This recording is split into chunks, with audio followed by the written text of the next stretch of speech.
صوفی سے ضرب کلیم۔ صوفی یعنی خانقاہی سسٹم کا نمائندہ۔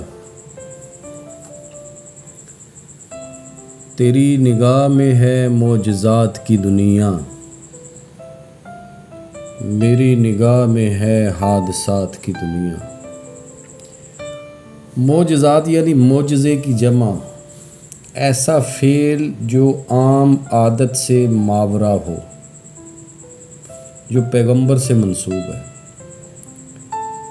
اور صوفی سے منسوب ہے کرامت، یعنی جو عقل سے ماورا ہو، ایسا فعل یا ایسا کام۔ مرشد اقبال فرماتے ہیں کہ تو صرف کرامات کی دنیا میں محدود ہو کے رہ گیا ہے، تجھے ہر وقت یہ خیال رہتا ہے کہ عجیب و غریب کرشمے دکھائے تاکہ زیادہ سے زیادہ لوگ تیرے طرفدار بن جائیں۔ میری نظر اس مادی دنیا پر جمی ہوئی ہے، جس میں رات دن نئے نئے واقعات پیش آتے ہیں، تجھے اس کا مطالعہ بھی کرنا چاہیے کہ کائنات میں جس قدر حوادث رونما ہوں، ان کی علت کیا ہے۔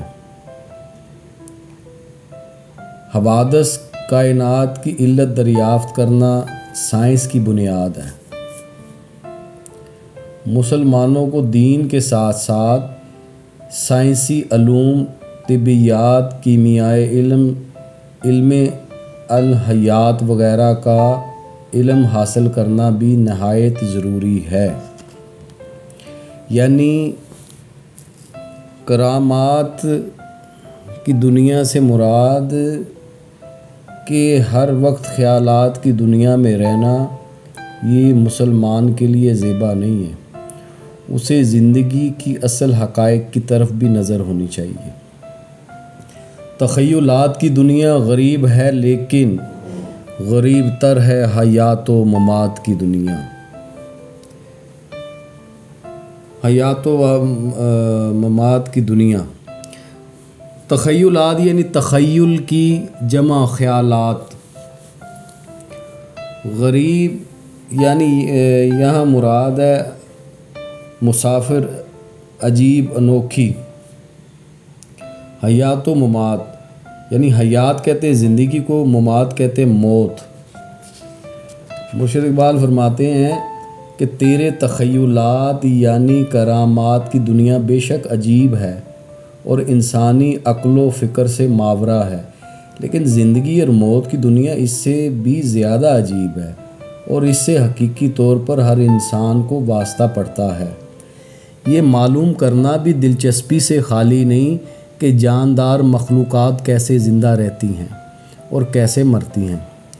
تخیلات کی دنیا میں مگن رہنا اسلامی تصوف نہیں ہے۔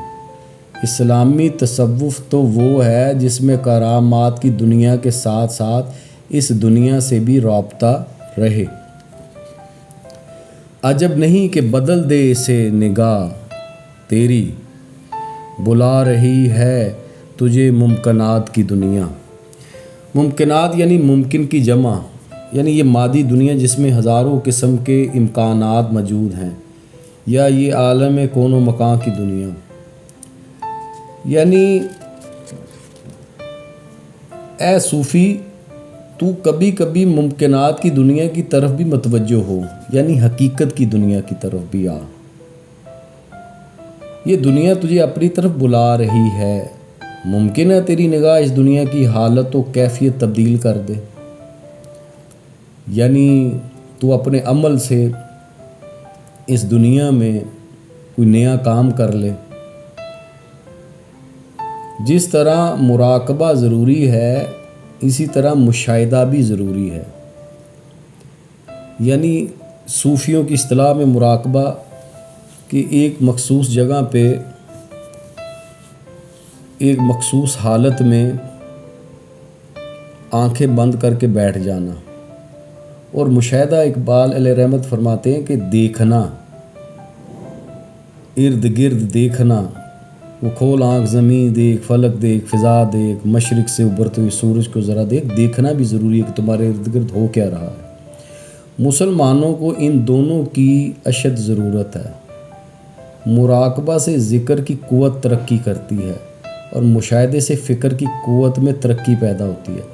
کوئی تعجب نہیں کہ تو ممکنات کی دنیا میں انقلاب پیدا کر دے۔ یورپ کے سائنسدانوں کا نقطہ نظر سراسر مادی ہے۔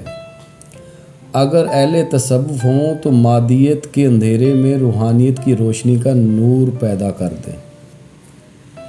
یعنی مرشد اقبال اس نظم میں موجودہ دور کے گوشہ نشین، ربانیت پسند اور بے عمل صوفیوں سے مخاطب ہیں، جو سائنس اور جدید علوم سے بالکل بے خبر ہیں،